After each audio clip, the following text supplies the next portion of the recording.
नमस्ते विद्यार्थी मित्रो. आजच्या लेक्चरमध्ये आपण मागणीचे विश्लेषण या प्रकरणातील शेवटचा भाग बघणार आहोत, ज्या भागामध्ये मागणीच्या प्रमाणात होणारा बदल हा नेमका कोणत्या कारणामुळे झालेला आहे या गोष्टीचा विचार करून तो बदल दोन भागांमध्ये प्रामुख्याने संकल्पनात्मक दृष्टिकोनातून अभ्यासला जातो.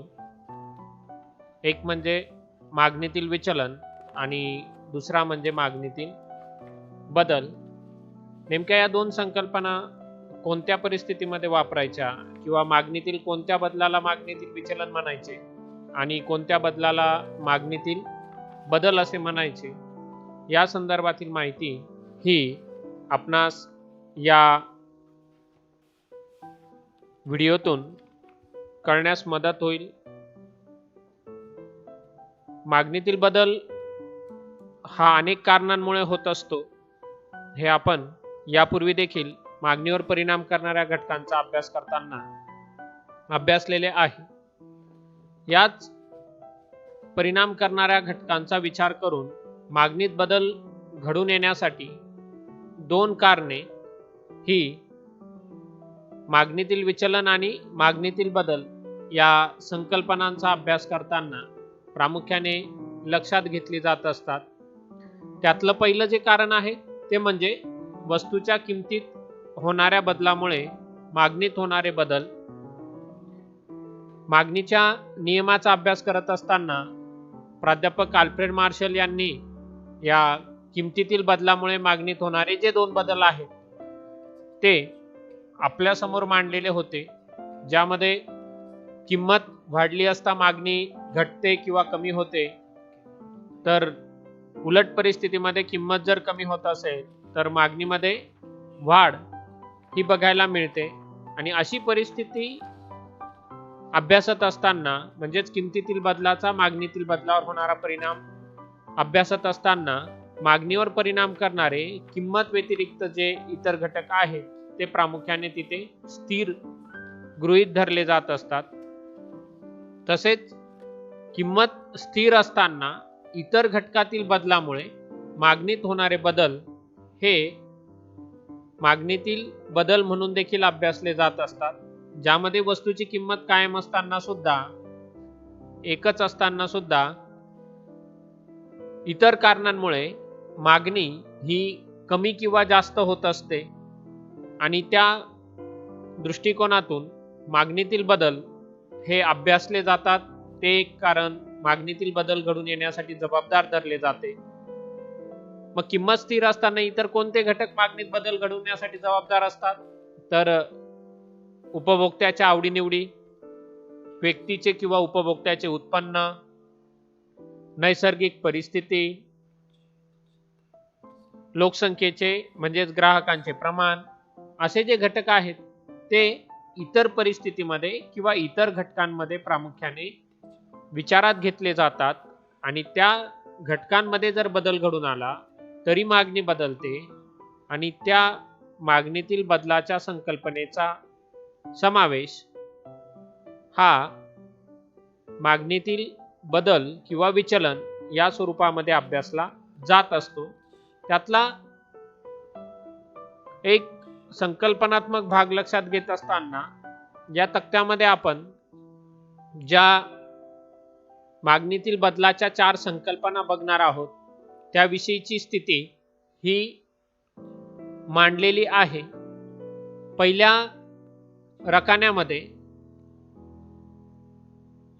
मागणीतील विचलन ही संकल्पना इथे आपण मांडणार आहोत किंवा अभ्यासणार आहोत, ज्यामध्ये प्रामुख्याने वस्तूची किंमत बदलल्यामुळे मागणीत होणारे बदल हे मागणीतील विचलन म्हणून अभ्यासले जातात किंवा त्यांचा उल्लेख किंवा त्या संकल्पना ओळखल्या जातात, ज्यामध्ये किंमत कमी झाल्यानंतर मागणी जेव्हा वाढते तेव्हा त्याला मागणीचा विस्तार किंवा प्रसरण असे म्हणतात. म्हणजेच वस्तूच्या मागणीचे आकारमान प्रमाण हे किंमत कमी झाल्यामुळे जर वाढत असेल तर ती संकल्पना मागणीतील विस्तार प्रसरण या नावाने ओळखली जाते.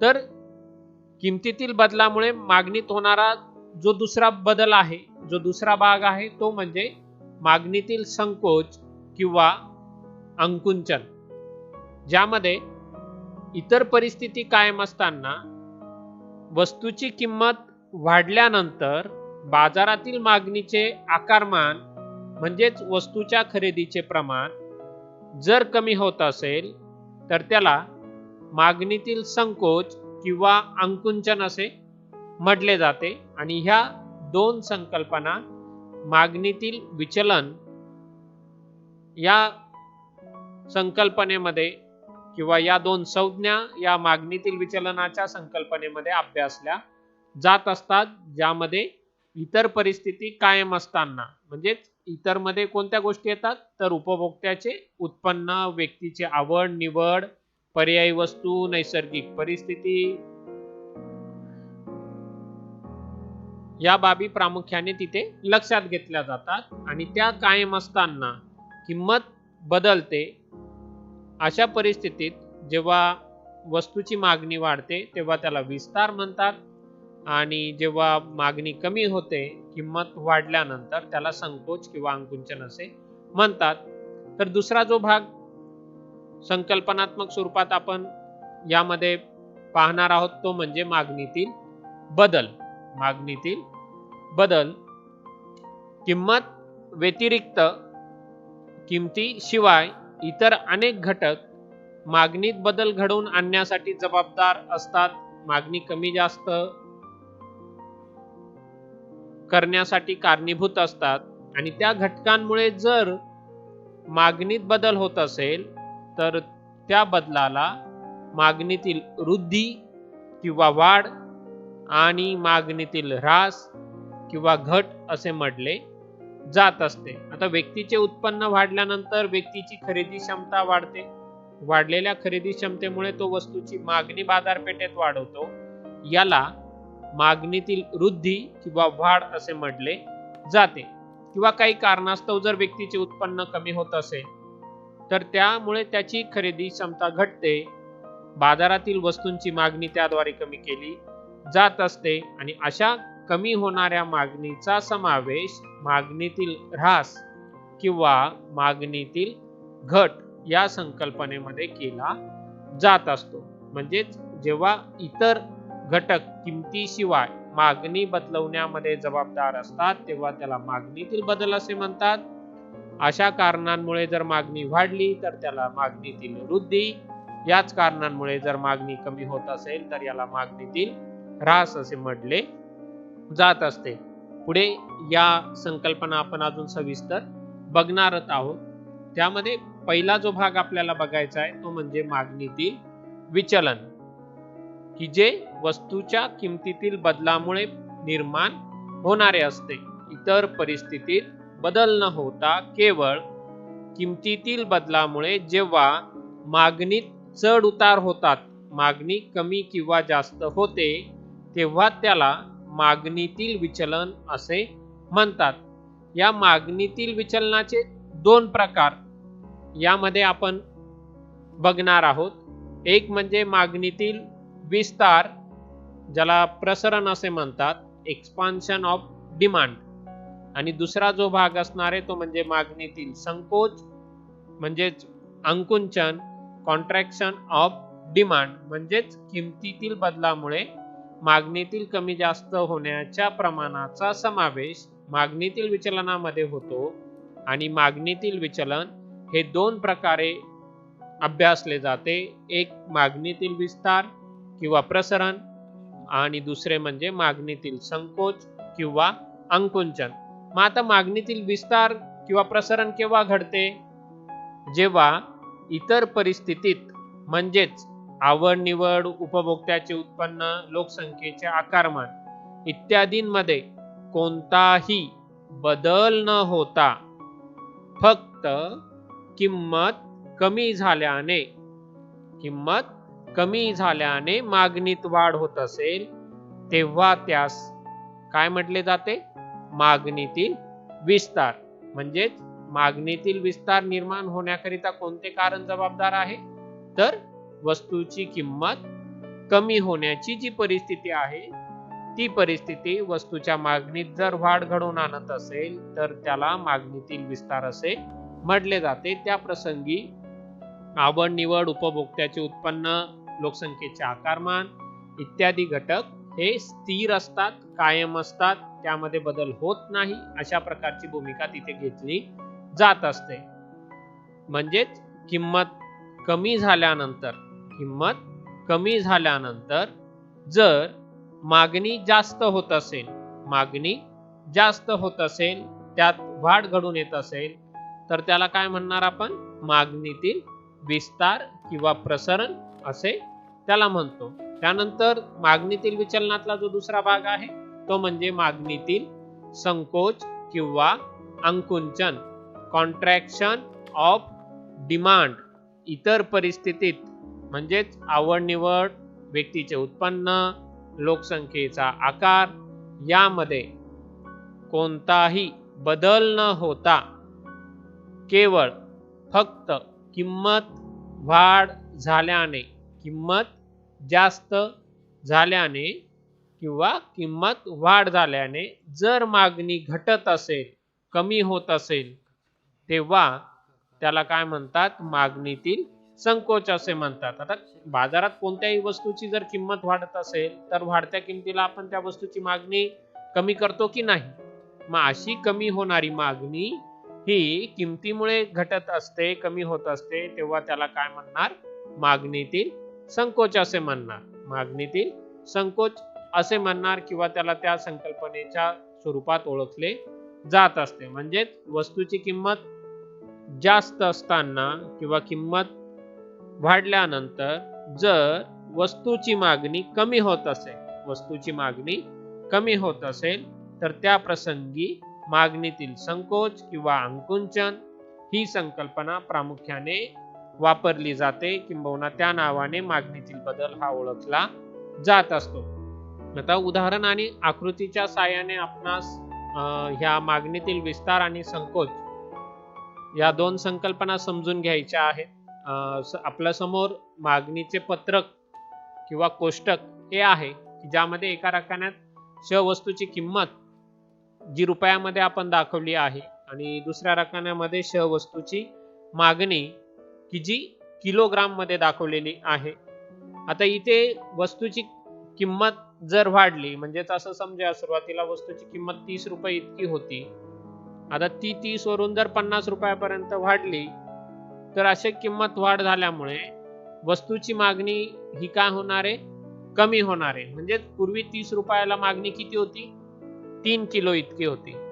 आता तीच मागणी किंमत वाढ झाल्यामुळे काय झाली? कमी झाली. 2, 1 अशी तिथे घटत गेली आणि या स्थितीला आपण काय म्हणणार? मागणीचा संकोच असे म्हणणार. म्हणजे पूर्वीच्या पेक्षा जर किंमत वाढल्यामुळे वस्तूची मागणी कमी होत असेल तर त्याला मागणीचा संकोच असे म्हटले जाते. या उलट वस्तूची किंमत जर 30 वरून 10 पर्यंत कमी होत असेल, किंमत घट होत असेल आणि त्या परिस्थितीमुळे जर वस्तूच्या मागणीमध्ये वाढ झाली, म्हणजे ती 3, 4, 5 अशा स्वरूपात जर वाढत गेली तर या स्थितीचा समावेश किंवा या परिस्थितीला मागणीचा विस्तार असे म्हटले जात असते. आता हीच स्थिती आपण मागणीच्या वक्राच्या माध्यमातून समजून घेणार आहोत. परीक्षेच्या दृष्टिकोनातनं हे वक्राचं स्वरूप हे महत्वाचं आहे. ते तुम्ही लक्षात ठेवा, समजून घ्या. एकदा नव्हे, दोनदा, तीनदा हा व्हिडिओ बघा आणि त्या माध्यमातून मागणीचा विस्तार, मागणीचा संकोच आणि मागणीतील वृद्धी आणि घट या ज्या 4 संकल्पना आहेत यामधला जो बदल आहे तो कसा घडतो हे आपण इथे लक्षात घ्यायचं आहे. आता मागणीचा विस्तार दाखवत असताना श अक्षावरती वस्तूची मागणी की जी किलो मध्ये दाखवली आहे, य अक्षावरती वस्तूची किंमत की जी रुपयामध्ये आपण दर्शवत आहोत. सुरुवातीला वस्तूची किंमत क इतकी असताना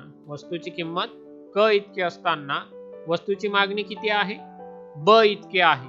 वस्तूची मागणी ब इतकी आहे. मग आता आपण इथे मागणीचा विस्तार बघत आहोत. आता हा विस्तार नेमका मागणीच्या वक्रावर दर्शवत असताना आपण असं इथे समजूया की वस्तूची किंमत क वरून क 1 पर्यंत काय होते? कमी होते. अशी किंमत कमी झाल्यानंतर वस्तूच्या मागणीत काय होईल बरं? वाढ होईल. मागणी पूर्वीपेक्षा जास्त प्रमाणात ग्राहकाकडून केली जाईल आणि ती मागणी क1 किमतीला ब1 पर्यंत काय होईल? बदलेल. आता हे जे दोन बिंदू आपणास मिळाले, क किंमत असताना ब मागणी त्याचा एक संयोग बिंदू आणि क1 किंमत झाल्यानंतर ब1 इतकी मागणी जेव्हा ग्राहकाकडून केली जाते तो दुसरा बिंदू. हे दोन बिंदू आपण एका रेषेने जोडणार आहोत. जो मागणीचा वक्र असेल, ज्याला आपण म हे नाव देऊया. आणि याच मागणीच्या वक्रावरती सुरुवातीला असलेली जी स बिंदूकडची स्थिती आहे ती जर बघितली तर ती किंमत कमी झाल्यानंतर स1 पर्यंत बदलते. म्हणजेच मागणीचा जो वक्र आहे तो स बिंदूकडून स1 बिंदूकडे खालच्या दिशेने बदलतो आणि हेच जे विचलन आहे किंवा हा जो मागणीच्या वक्रातला बदल आहे, हा बदल मागणीतील विस्तार म्हणून दर्शवला जात असतो. म्हणजे स1 हे जे अंतर आहे याला काय म्हणणार आपण? मागणीचा विस्तार म्हणणार. आणि हाच मागणीचा विस्तार मागणीच्या वक्रावर खालच्या दिशेने आपणास प्राप्त होत असतो. म्हणजे जेव्हा पण मागणी ही खालच्या दिशेने स्थानांतरित होत असेल किंवा बदलत असेल तर त्याला मागणीचा विस्तार असे म्हटले जात असते. आता दुसरा भाग जो बघणार आहोत आपण तो म्हणजे मागणीचा संकोच किंवा अंकुंचन. आता श अक्षावरती मागणी, य अक्षावरती किंमत. सुरुवातीला वस्तूची किंमत क इतकी असताना वस्तूची मागणी ब इतकी ग्राहकाच्या माध्यमातून केली जाते. त्यानंतर वस्तूची किंमत क वरून क2 पर्यंत वाढते.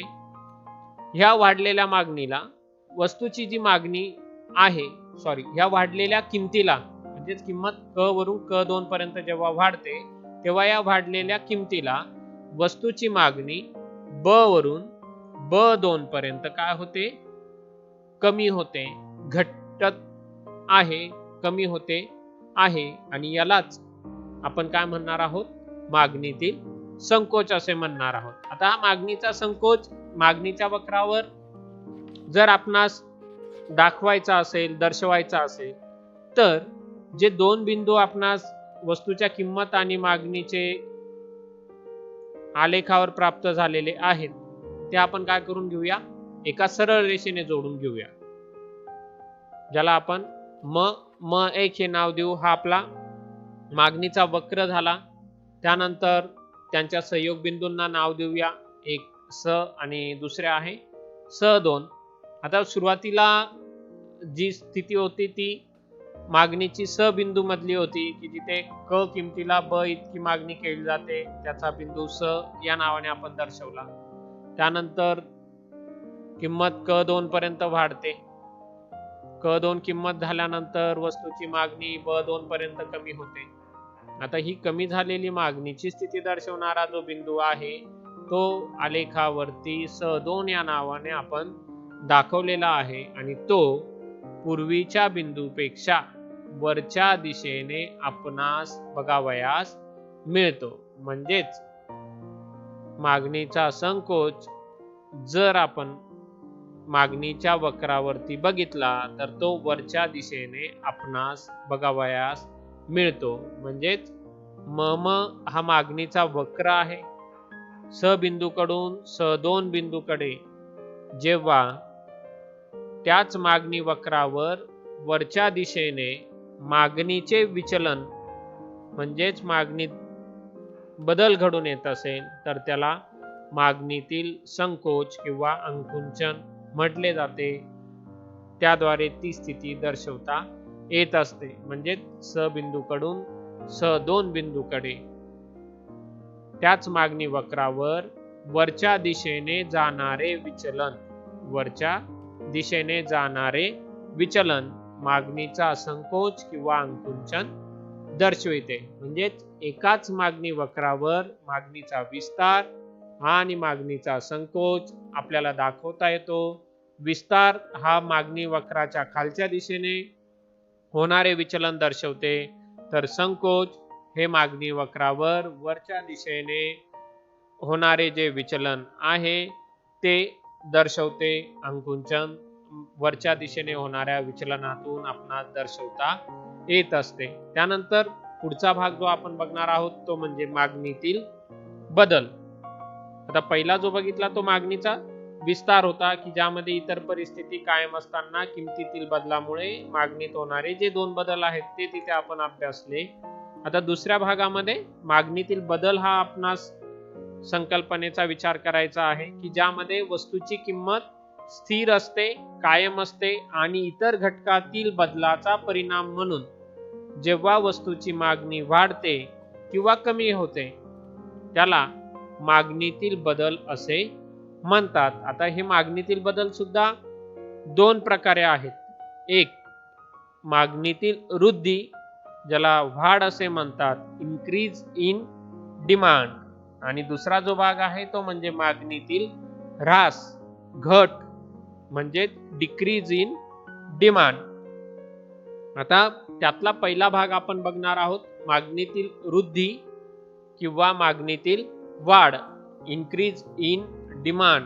म्हणजेच इतर परिस्थितीत म्हणजेच काय, आवड निवड, व्यक्तीचे किंवा उपभोक्त्याचे उत्पन्न, लोकसंख्येचे आकारमान यामध्ये जर अनुकूल बदल होत असेल आणि वस्तूची किंमत स्थिर असतानाही जर मागणीत वाढ होत असेल तर त्या मागणीतील बदलाला मागणीतील वृद्धी किंवा मागणीतील वाढ असे संबोधले जात असते. म्हणजे आपण असं समजूया की वस्तूच्या किमती स्थिर आहेत, परंतु चांगल्या हवामानामुळे, चांगल्या पावसामुळे जर शेतकऱ्यांचे उत्पन्न वाढले तर त्यांच्याकडून बाजारपेठेमध्ये वस्तूंची मागणी वाढवली जाते. हा जो मागणीतील वाढीचा भाग आहे किंवा ही जी स्थिती आहे ती मागणीतील वृद्धी या नावाने ओळखली जात असते. म्हणजेच उत्पन्न वाढ असू द्या, लोकसंख्या वाढ असू द्या, त्या वस्तूच्या आवडीबद्दलची जर समाजात गोडी वाढत असेल तर त्यामुळे मागणीत जर वाढ घडून आली, मागणी पूर्वीपेक्षा जास्त प्रमाणात केली जाऊ लागली तर त्यालाच मागणीतील वृद्धी किंवा मागणीतील वाढ असे म्हटले जात असते. त्यानंतर दुसरा जो भाग यामध्ये बघायचा आहे तो म्हणजे मागणीतील ह्रास किंवा मागणीतील घट, डिक्रीज इन डिमांड, ज्यामध्ये इतर परिस्थितीत म्हणजेच आवड निवड, व्यक्तीचे उत्पन्न, लोकसंख्येचे आकारमान यामध्ये जर प्रतिकूल बदल झाला, वाईट बदल झाला आणि किंमत स्थिर असताना मागणीत घट झाली तर त्याला मागणीतील ह्रास किंवा मागणीतील घट असे संबोधले जात असते. आता पाऊस योग्य असला तर पीक पाणी किंवा शेतीतली उत्पादने योग्य येते, पण पाऊस अति झाला किंवा अतिशय कमी झाला म्हणजे दुष्काळ पडला किंवा महापूर आला आणि त्यामुळे जर शेतकऱ्यांच्या उत्पन्नामध्ये घट झाली तर साहजिक आहे त्यांच्याकडून बाजारपेठेत खरेदी केल्या जाणाऱ्या वस्तूंची मागणी, त्यांचे शेतीतील उत्पादन पावसामुळे कमी झाल्याने उत्पन्न कमी होईल आणि कमी होणाऱ्या उत्पन्नामुळे बाजारातील त्यांची मागणीची जी स्थिती आहे ती घटेल किंवा कमी प्रमाणात केली जाईल आणि अशाच परिस्थितीचा विचार मागणीतील ह्रासामध्ये केला जातो. किंवा काही कारणामुळे लोकसंख्या कमी झाली, रोगराई आली किंवा युद्ध झाले, महापूर आहे, भूकंप आहे, यासारख्या आपत्तींमुळे किंवा या प्रतिकूल परिस्थितींमुळे लोकसंख्या कमी होते. लोकसंख्या कमी झाली की ग्राहक संख्या कमी होणार आणि तिथे किंमत पूर्वी इतकीच असताना सुद्धा वस्तू विकत घेण्यास लोकच कमी असल्यामुळे किंवा लोकसंख्येचं प्रमाण घटल्यामुळे साहजिक आहे तिथे मागणी घटेल आणि या घटलेल्या मागणीला मागणीतील ऱ्हास किंवा कमी झालेल्या मागणीला मागणीतील घट असे म्हटले जात असते. म्हणजेच उत्पन्न घट असू द्या, लोकसंख्या घट असू द्या किंवा त्यात येणारी कमतरता असू द्या, या कारणांमुळे जर मागणी कमी होत असेल, या कारणांमुळे जर मागणी कमी होत असेल तर त्याला मागणीतील ऱ्हास किंवा मागणीतील घट असे म्हटले जाते किंवा संबोधले जात असते. आता या दोन ज्या संकल्पना आपण समजून घेतल्या, मागणीतील वृद्धी किंवा वाढ आणि मागणीतील ऱ्हास किंवा घट, या दोन संकल्पना आपण एका काल्पनिक उदाहरणाच्या माध्यमातून समजून घेणार आहोत. इथे बघा या तक्त्यामध्ये वस्तूची किंमत 30 इतकी असताना श वस्तूची पूर्वीची किंवा सुरुवातीची मागणी किती आपण दर्शवलेली आहे? 4 इतकी दर्शवलेली आहे. आता इथे किंमत 30 इतकी असतानाच वस्तूची मागणी काय होते? वाढते 5 पर्यंत. का वाढली? लोकसंख्या वाढली, लोकांच्या उत्पन्नात वाढ झाली, व्यक्ती किंवा उपभोक्त्यांना त्या वस्तूबद्दलची आवड निर्माण झाली आणि त्यातून जर ती मागणी 4 वरून 5 पर्यंत वाढत असेल तर त्याला काय म्हणणार तुम्ही? मागणीतील वृद्धी म्हणणार. म्हणजे वस्तूची किंमत स्थिर असताना सुद्धा, कायम असताना सुद्धा जर वस्तूच्या मागणीत वाढ होत असेल तर ती मागणीतील वृद्धी. या उलट परिस्थितीत जर किंमत कायम असताना वस्तूची पूर्वीची मागणी 4 इतकी होती, त्याच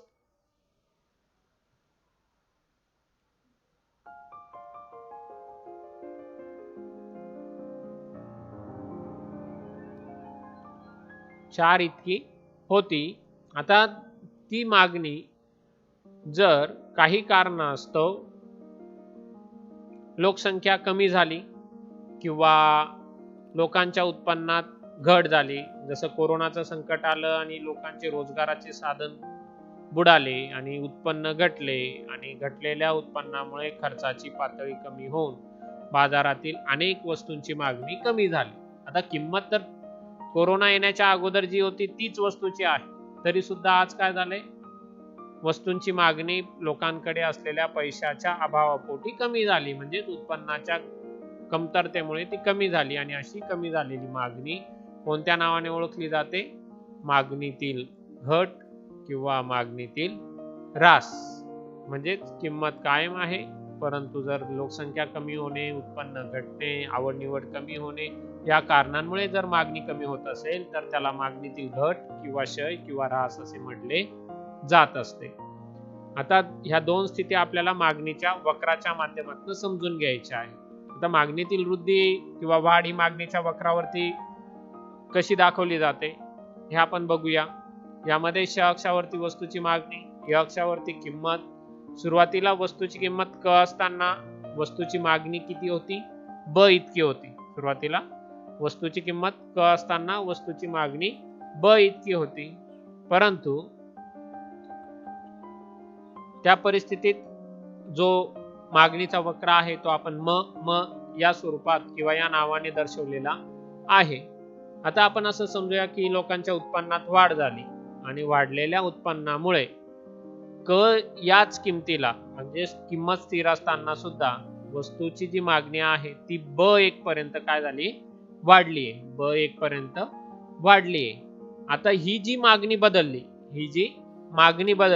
ही मागणी दर्शवणारा जो नवीन वक्र प्राप्त होतो, जो आपण आकृतीमध्ये म1 नावाने दर्शवलेला आहे, तो मागणीतील वृद्धीचा वक्र म्हणून ओळखला जात असतो. आणि ही मागणीची वृद्धी आकृतीमध्ये ब1 या अंतराने आपण दाखवलेली आहे. ही मागणीतील वाढ म्हणजेच मागणीची वृद्धी होय. आता ही मागणीची वृद्धी दर्शवणारा जो मागणीचा वक्र आहे तो मागणी वक्र मूळ मागणी वक्राच्या उजवीकडे स्थानांतरित होतो. कुठे स्थानांतरित होतो? उजवीकडे स्थानांतरित होतो. म्हणजे तुम्ही लक्षात ठेवा की जेव्हा पण मूळ मागणी वक्राच्या उजवीकडे नवीन मागणी वक्र स्थानांतरित होत असेल तर तेव्हा त्याला मागणीतील वृद्धी किंवा मागणीतील वाढ असे म्हटले जात असते. त्यानंतर आपण मागणीतील ऱ्हास किंवा घट दर्शवणारा मागणीचा वक्र बघणार आहोत. श अक्षावरती मागणी, य अक्षावरती किंमत. त्यानंतर सुरुवातीला वस्तूची किंमत क इतकी असताना वस्तूची जी मागणी आहे ती ब इतकी प्रमाणात केली जाते.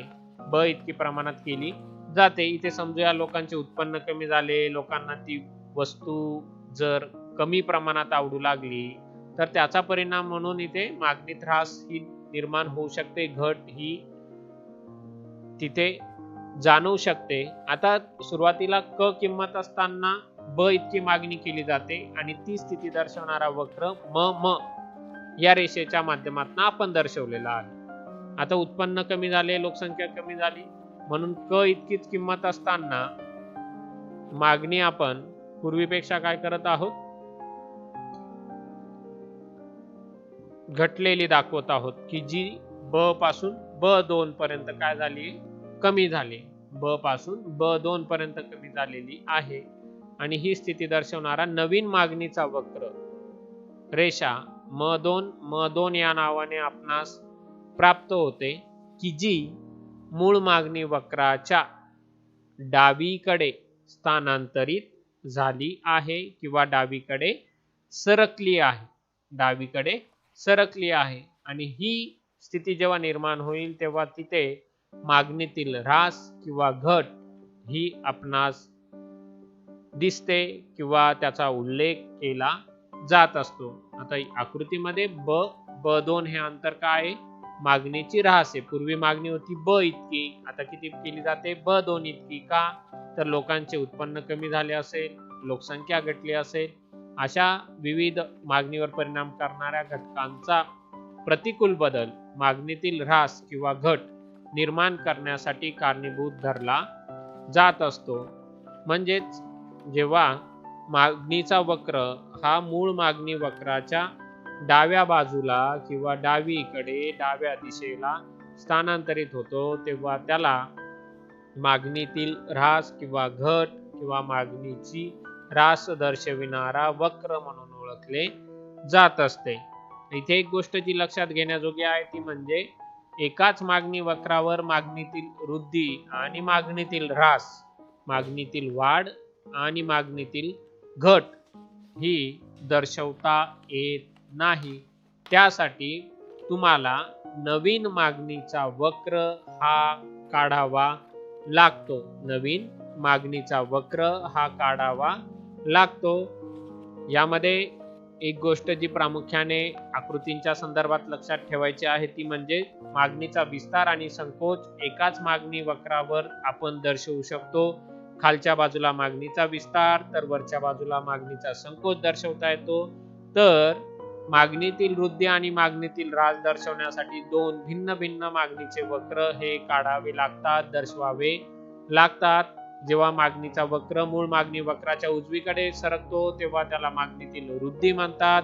या उलट जर तो डावीकडे स्थानांतरित होत असेल तर त्याला मागणीतील ऱ्हास किंवा घट असे म्हटले जात असते. आता या चार संकल्पनांच्या संदर्भात एका तक्त्याच्या माध्यमातून आपण त्यांची स्थिती इथे शेवटच्या भागामध्ये बघणार आहोत. पहिल्या भागामध्ये किमतीमुळे होणारे जे बदल आहेत ते आपण दर्शवलेले आहेत, ज्यामध्ये मागणीचा विस्तार आणि प्रसरण दाखवलंय आपण. दुसऱ्या भागामध्ये मागणीचा संकोच, त्यानंतर त्याच्या पुढच्या रकान्यामध्ये इतर घटकांमुळे होणारे बदल.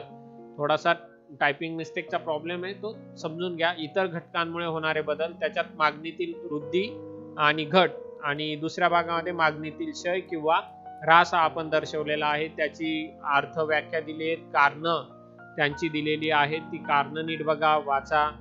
जमल्यास हा तक्ता तुमच्या वहीमध्ये तुम्ही लिहिण्याचा प्रयत्न करा, फरक स्पष्ट करा यासाठी. तसेच आकृतीचा तुम्हाला अभ्यास करून त्यावरचे प्रश्न सोडवण्याचा देखील सराव हा स्वाध्यायामध्ये दिलेला आहे, तो देखील आपण पुढे बघणार आहोत. धन्यवाद.